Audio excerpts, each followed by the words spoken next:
సంసోను జీవితం అతని బలాన్ని గురించి ఎంత ఎక్కువగా మాట్లాడుతుందో అంతకంటే ఎక్కువగా అతని బలహీనతలను గురించి మాట్లాడుతుంది.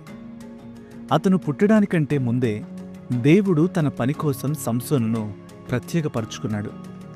దేవుడు సంసోను ద్వారా గొప్ప గొప్ప కార్యాలను చేయించుకున్నప్పటికీ అతను మాత్రం తన స్వభావంలోని లోపాలే తనను పరిపాలించేలా వాటికి అవకాశమిచ్చాడు. అతడు దేవుని పిలుపును అలక్ష్యం చేశాడు. దేవుని కోసం ప్రత్యేకంగా ఉండడానికి పిలువబడినవాడు తరచుగా దేవునికి విరుద్ధమైన కార్యకలాపాల్లో పాల్గొంటూ వచ్చాడు.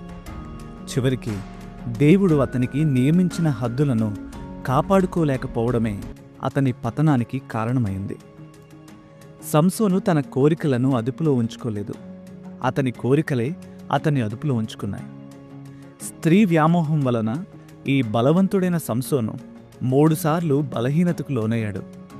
మొదటిగా అతను ఒక ఫిలిస్తీన్ల స్త్రీని వివాహం చేసుకున్నాడు.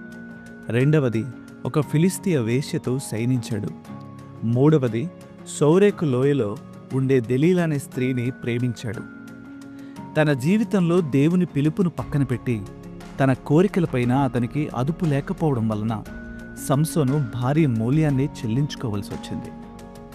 ప్రేమించిన దెలీలా అతన్ని మోసం చేసింది.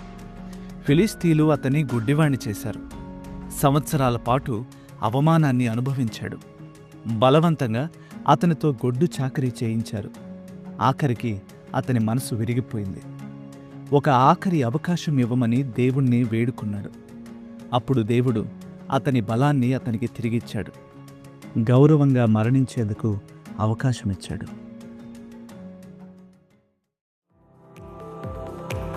బైబిల్ ఇన్ఫ్లుయెన్సర్స్ అనే సిరీస్ మీకు ఆశీర్వాదకరంగా ఉంటే మా ఈ ప్రయత్నానికి లైక్, షేర్ అండ్ సబ్స్క్రైబ్ చేసి మమ్మల్ని ప్రోత్సహించండి. మరొక కొత్త బైబిల్ ఇన్ఫ్లుయెన్సర్తో మీ ముందుకు వస్తాం. Until then, God bless you.